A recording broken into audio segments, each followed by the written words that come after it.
పాదములు జారిన వేళ నీ కృపతో నన్ను ఆదుకొంటివే.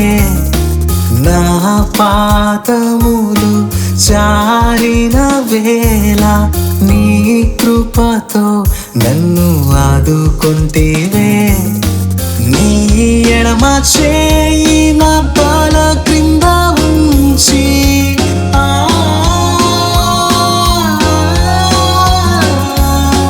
నీ ఎడమ చేయి నా తల క్రింద ఉంచి నీ కుడి చేతితో హత్తుకొంటివే. నీ కుడి చేతితో